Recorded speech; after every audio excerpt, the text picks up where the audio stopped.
Hello guys. Well, today I'm with an opening discussion.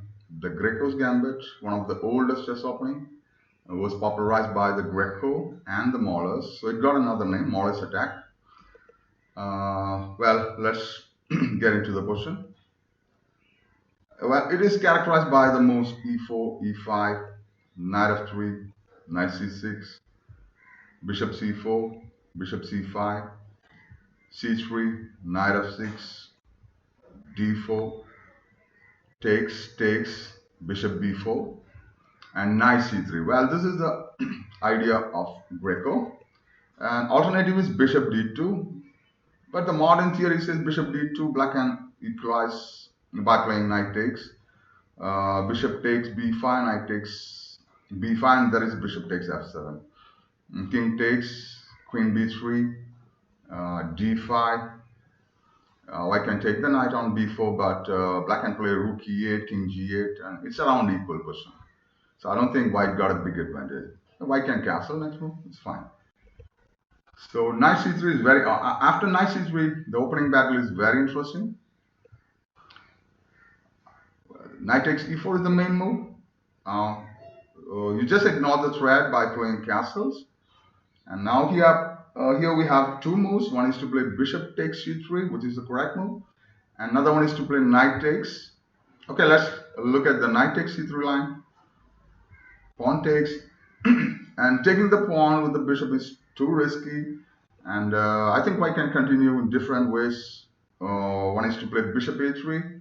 Another one is to play queen b3, the battery along the a2 g8 diagonal.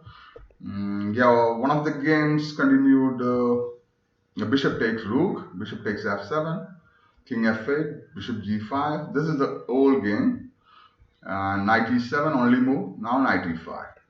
And black takes the pawn, and we have bishop g6. Well, the idea is queen f7 checkmate. And you can't take my knight, you can't take my bishop. The only move is d5 and queen f3 check. So bishop f5 and bishop takes, and white went on to win. So this is the game, it's a classical game. So I like bishop a3 in this position. Knight takes, b takes. Bishop a3 is also a nice move. And maybe black plays something like d6, blocking the diagonal. Then we can play rook c1, only move bishop a5. Now we have queen a4. And the bishop on a5 just dropped because d5 is a threat. And if black plays something like a6 with the idea of b5, we have another move, bishop d5. It's winning. So taking the pawn is too risky. But I have seen from time to time players prefer this move, bishop e7. And to be honest with you, I played myself this position and lost one game with white. And I didn't find the key move in this variation. So the move is d5, knight a5, and now you have d6.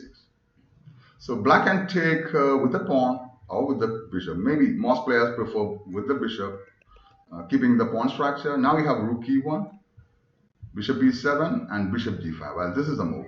f6 is the only move. Now you take, and you play knight e5.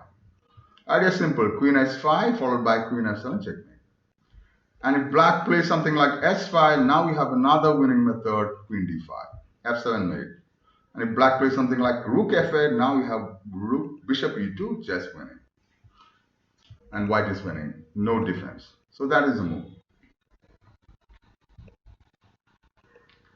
So let's look at the pawn takes d6 variation. Now we have this bishop takes f7. Well, the idea of queen d5, king f8, and now you have, this is very important. You put your rook on e1, and the winning method is to play bishop g5 followed by knight takes g5 and queen f7 mate. And now the queen cannot come to e8 because rook is on e1. That is the winning construction. And if black plays something, I think this is the only move in this position. Now you play bishop g5. And if black plays something, I don't know what is the best move for black. Maybe he can try this. And queen f6. Now we have knight e4. And if you play queen e5 or queen e6, whatever, then you can sacrifice your queen, knight takes. This is completely winning because queen takes allows one move checkmate. So it's not possible. So this is completely winning for white.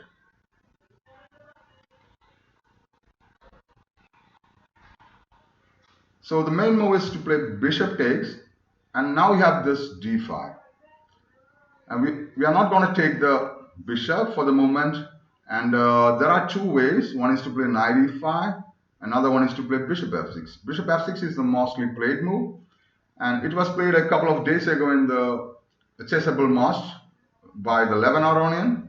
Jordan Van Forest played white, and he managed to win against Aronian. That was unbelievable. So I was watching live in that game, and that game continued. Rook e1, knight e7 takes, and d6. It's very important. Otherwise, if you black plays castle, now you have d6. Now the bishop on c8 is really a bad place. So d6 is the only move, and the main move in this position actually is bishop g5. But here Van Forest comes up with a brilliant idea, rook f4. And that game continued, castle, rook takes, and he played queen d4, hitting the f6 square. Yeah, knight g6, and now comes bishop f6, rook e8, then bishop b5. Well, this is the idea, and you can't play bishop d7 because bishop d7, bishop takes, and queen takes f6, winning for white. So black has to give up the rook by playing rook e5, and yeah, he played rook e5, knight takes, pawn takes, queen e3, and he went on to win. Well, that was a complicated game. So that is a new idea. Rook f4 is a new idea to me. So that's all about the Greco Gambit. I hope you enjoyed. Thank you very much.